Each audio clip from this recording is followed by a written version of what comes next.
waaw daje bi li ko waral gannaaw loolu di gërëm monsieur le président de la république monsieur Bassirou Diomaye Diakhar Faye di nuyu le premier ministre monsieur Ousmane Sonko di nuyu gouvernement Sénégal goup lenn moo tax tey jii suñu taxawaay fii mooy di rafetlu ñëw président bi passé si département Dagana mu nekk li rëy si ñun béykati département Dagana ndax tey président ñëw na vendredi passé ñëw fii si xolu waalo mooy Ross Béthio ñëw si usine saf ingrédient mu nekk benn bijou ba nga xamee ni duñ ko indil producteur béykatu soble si département Dagana ñu koy rafetlu lool di si gërëm monsieur le président ñëwam boobu ak gouvernement Sénégal góob ñu am tuuti nag métti si bis boobu ndax ki indi usine bi nga xam ne pour soble ko tax jóg kon acteurs yi nga xamee ne tey jii ñoo ŋànk soble si département Dagana te lu ko si IPOS section Dagana interprofession d'oignon du Sénégal ñooyu di si waroon yëg ñu intégré leen si ñu yëg seen bopp mais yëguñu tinuñu ba président ñëw si lu rëy loolu te béykatu soble yi yëguñu ko fekkee wuñ ko mu nekk la nga xam ne ni métti nañu beneen baat mooy bëggoon nañu le président rencontré ma bis boobu ndax ñun béykatu soble yi si département Dagana am nañu ay jafe-jafe yi nag bare na bi si jiitu mooy tey bala nga wax mbay bala nga wax usine soble ni mbay te mënoo bay te amoo financement mënoo bay amoo aménagement yu baax mënoo bay amoo semence yu baax mënoo bay amoo engrais bu doy ndax l'insuffisance engrais subventionné baaxul manqué na ndax bu ñu daal seet si lu ñu subventionné si à l'hectare hectare bu fekkee dafa war jël 800 kilos 200 kilos lu ñu si subventionné li si des yëpp duñ koy jënd si marché noir ak yeneen place loolu métti na beneen baat mooy aménagement yi yàqu nañu tey amul fu ñu bayee te bëgg nañu ñu aménager def extension aménagement ba nga xam ne tey jii ku bëgg a bay da nga bay beneen baat pour ñu am autosuffisance en oignon war nañu bay noor ak nawet te soxla nañu loolu appui boobu ñu mën de bay noor ak nawet beneen baat bu ñu bay ba pare saf ingrédient ba nga xam ne moom la ñu yaakaar pour mu jàppale ñu prix bu ñu jox yi dafa néew par rapport ak suñu bëgg-bëgg prix boobu ñoo ngi ñaan état bi su ko mënee subventionné bu ko fekkee prix bi 200 francs la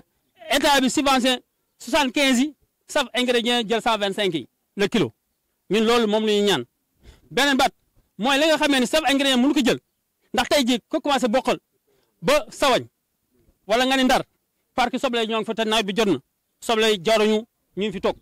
ñooy ñaan état bi mu wutal ñu fexe ba am ay magasin stockage ba nga xamee ni ku jàq da nga mën yóbbu foofu soble beneen baat ñoo ngi ñaan état bi dimbali ñu bu ñu am fonds commercialisation ba nga xamee ni daañu mën jënd soble si béykat bi yóbbu ko si chambre commerce yi ba heure bu mu war a jot ñu jot l'essentiel daal pour ñu am autosuffisance en oignon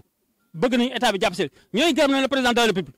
ak gouvernement bi xam nañu nësër yi mu am si mbay mi xam nañu nësër yi mu bëgg si mbay mi mais acteurs yi nga xamee ne tey ñoo ngànk mbay mi war wax ak ñoom bu ñu xam suñu problème. yàlla dafa dogal tey mën naa ni benn cadre de concertation des filières riz et oignon daje fii si Ross Béthio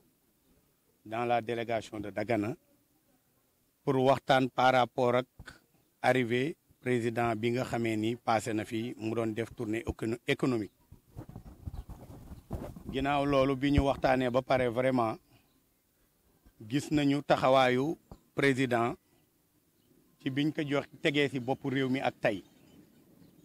yàlla dogal aussi première tournée am Sénégal yaatu na mu tànn si la région de Saint-Louis mais tànn si département bii nga xamee ni moom la ñuy wax Dagana loolu vraiment dañ ko si remercier bu baax a baax moom ak gouvernement am di remercier le ministère de l'agriculture di remercier suñu partenaire technique la SAED di remercier DRDR mais di remercier la LBA mi nga xamee ni mooy suñu premier partenaire financier li tax ñu leen di remercier nag mooy effort yi nga xamee ni yàlla dogal na bi ñu ñëwee si bopp réew mi ak tey ñu def ko bi si jiitu muy la subvention du PADI les 3 milliards 2 fexe nañ ba baykat yi jot ko te le premier ministre joxe woon na instruction à ce que li des ñu déposer ko nu mu gën a gaawee pour mu mën ko fay beneen bi si topp mooy effort yi nga xamee ni campagne bi ñu génn SAED def na ko ba ñu dem campagne ba def 41 000 hectares yeneen effort yi nga xamee ni def nañ ko tamit beneen bi SAED defaat ko mooy la lutte anti-aviaire mi nga xamee ni mën nañu wax ni DPV la war mais SAED moo loué ay drone jël ay moyens teg pour ñu mën a assurer lutte bi di si gërëmaale baykat yooyu ñu fa teewal am na ku ñuy wax Basirou Fall waaye ay dara mi yor drone yi nekk baykat tamit nekk fa ak ki nga xamee ni mooy Samba Yomba Diallo ginnaaw loolu ñuy ñëw si li nga xamee ni tey moo ñu dajale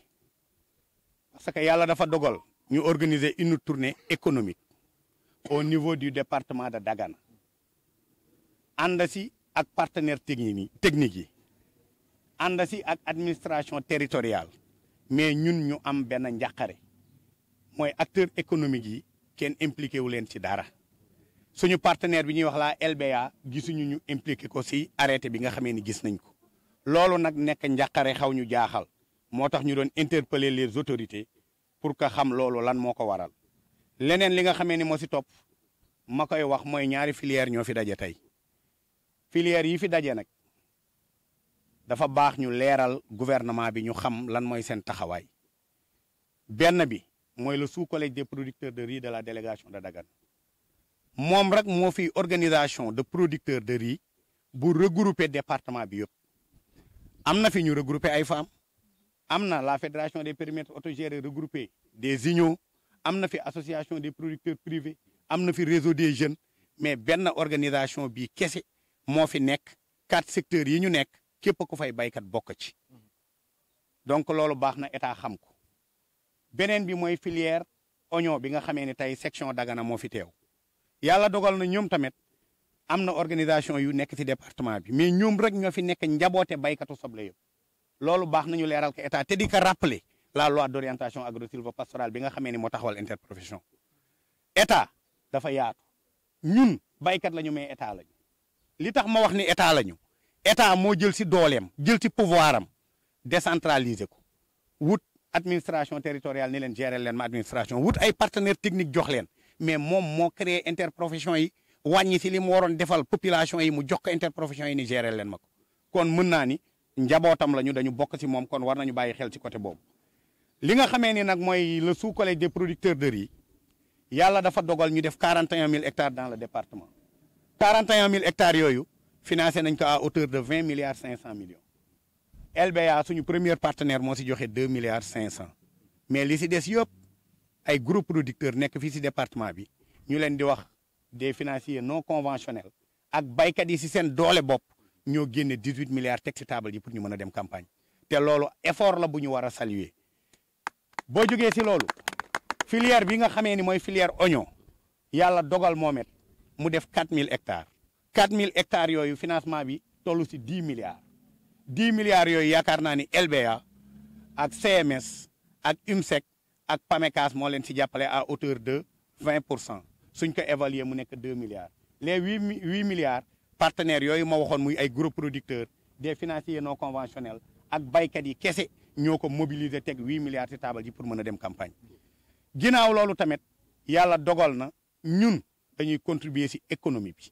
liñ siy contribuer tamit mën nañ ko wax mooy boo jëlee filière riz dans le département de Dagana résultat yi ñuy escompté lu mu gàtt-gàtt dinañu def 246 000 tonnes de paddy soo ko évaluer ça tourne autour de 39 milliards 300 et quelques millions soo jëlee filière bi nga xamee ni mooy oignon la même chose boo xoolee li muy produire si département bi toll na si 100 000 tonnes soo ko évaluer ça tourne autour de 17 milliards 500 millions donc ñun du ñu ñuy négliger loolu moo waral nag ñu bëgg a xam li nga xamee ni moo sabab ñu génne ñu si programme boobu beneen bi nag di leeral suñu position ñun njabootu état lañu te état buñ ko waxee vraiment dafa nekk pour tous les Sénégalais ñun ay baykatu ceeb lañu amuñu couleur politique ñun politique agricole kese moo ñu mën a yëkkati heure bu ñu jógee rek politique agricole moo ñu yëkkati si biir loolu vraiment ñuy kontaan si taxawaayu autorité yu bees yi di leen wax ni ñaari filière yii fi daje ñi ngi seen ginnaaw te lépp luy programme ak projet état bi tekk pare nañu pour accompagner ko si biir loolu nag yàlla dafa dogal nguur gu bees gi indi agenda 2050 ñu ni déet na waay mu ni li mu bëgg mooy jubal jubbanti foofu la ñu basé pour di ko wax ni lépp luy programme ak projet mu teg képp ku ko bëgg na sa xel ñun dinañu jàkkaarloo ak moom lépp la nga xamee ni moom la ñu woo dinañ ko si wuyu si waaye nag am nañu ay jafe-jafe te jàppoon nañ ni président bu ñëwee bu ñu jàkkaarloog moom war nañu mën a waxtaane loolu yàlla dafa dogal campagne contre saison sur 2023 ñu sinistré à hauteur de 19 720 hectares SAED moo leen fi toogal DRDR moo leen fi toogal ñu constaté ko bi ñu ko constaté avant régime bi di changé la ñu demandé woon li nga xamee ni mooy indemnisation ñun mosuñu demandé ñu baal ñu bor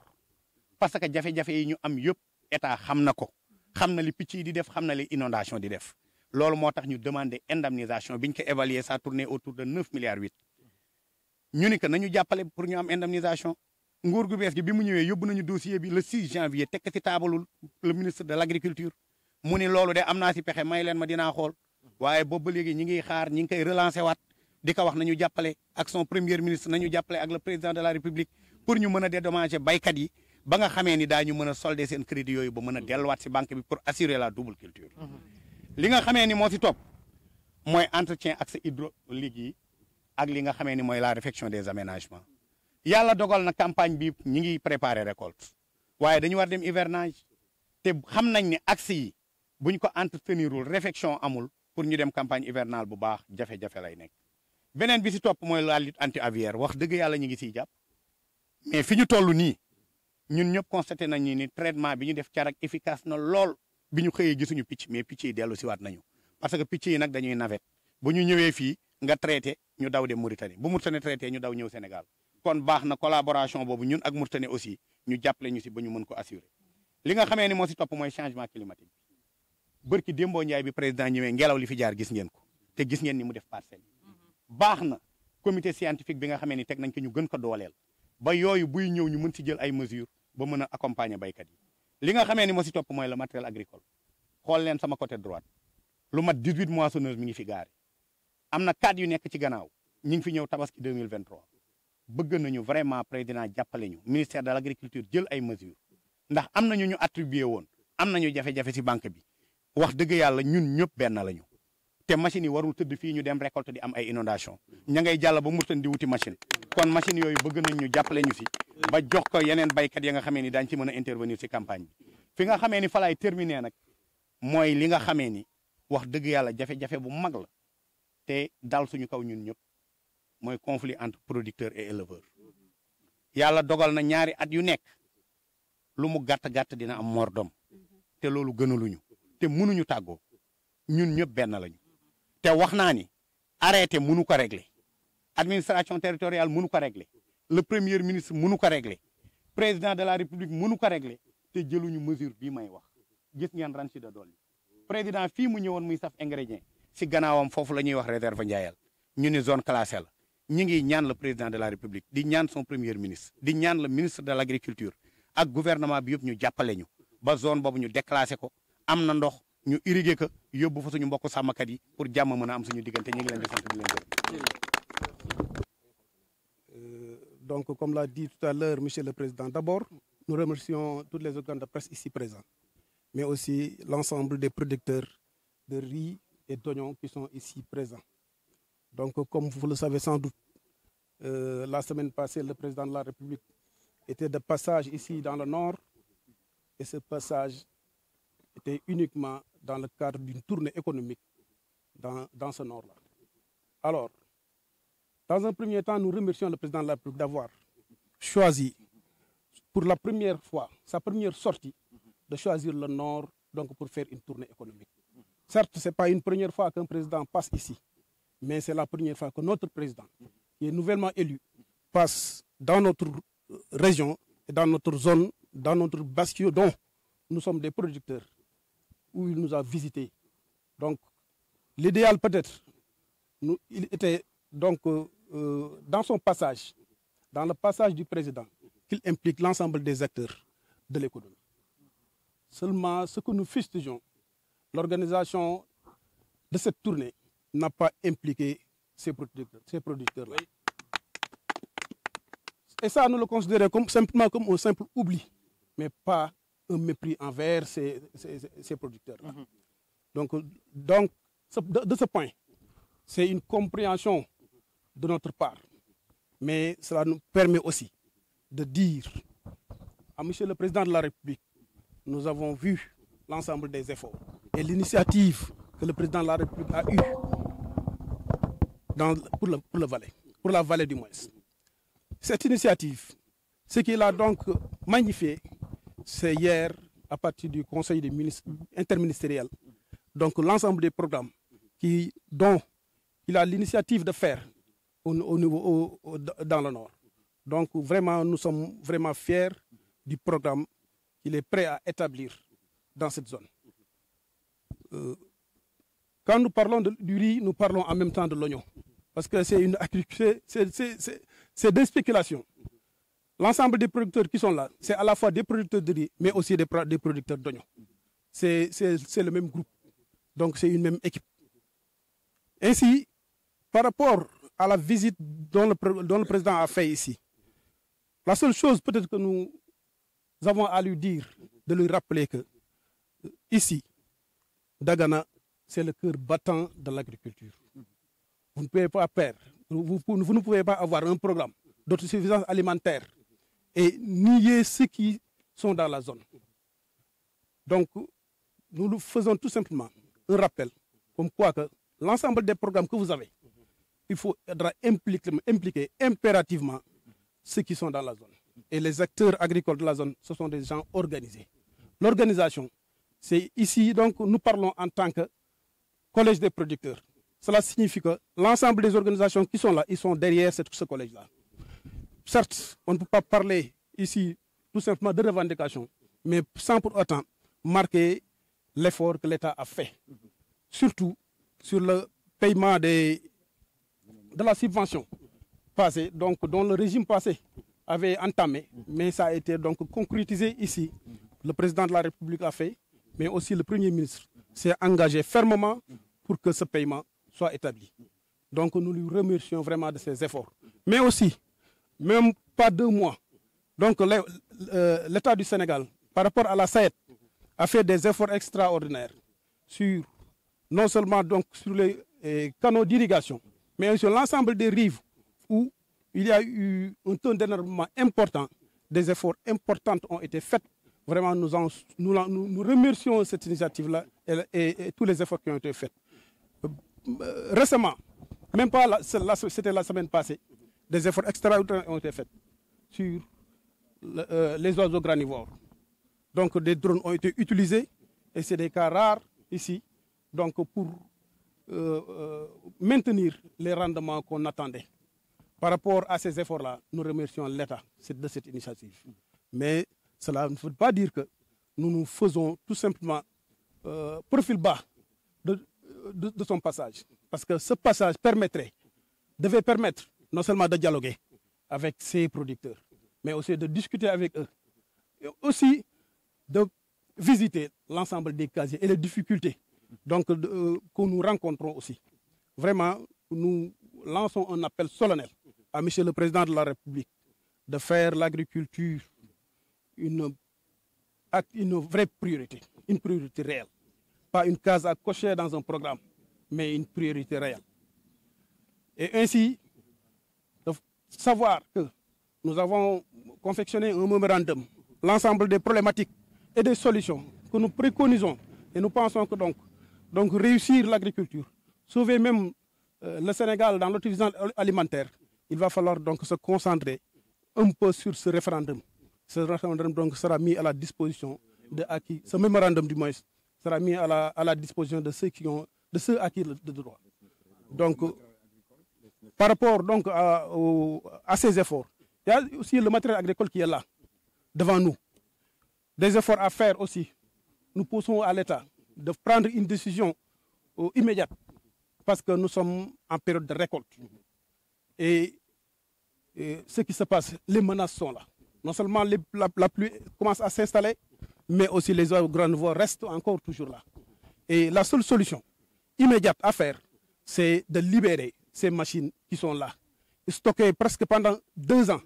Et ces producteurs se sont obligés maintenant de traverser jusqu'en Mauritanie pour qu'ils viennent en aide pour leur récolte. Je pense que l'État est le premier partenaire qui doit donc trouver une solution d'urgence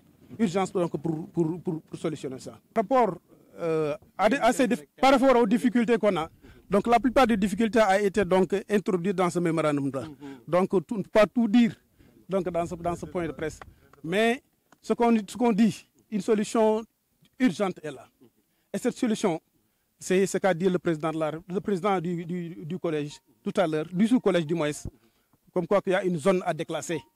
Et cette zone, le déclassement de cette zone permettra de trouver une solution durable et une solution donc pérenne sur les conflits entre producteurs, agriculteurs et éleveurs. Donc nous pensons qu'il est urgent, il est vraiment urgent que les autorités que nous avons ici puissent prendre leurs responsabilités pour solutionner de façon définitive ces conflits donc, qui persistent encore. Parce que chaque année, nous constatons qu'il y a au moins un mort d'homme à part entre éleveurs et agriculteurs. Et cette solution, donc, ces problèmes donc, doivent être arrêtés immédiatement. Nous remercions le président, nous remercions l'ensemble de son gouvernement, mais aussi nous remercions l'ensemble des producteurs qui sont là et la presse aussi, de nous avoir donné la possibilité de passer le message qu'il fallait donner au président de la République lors de son passage ici. Je vous remercie. Merci beaucoup.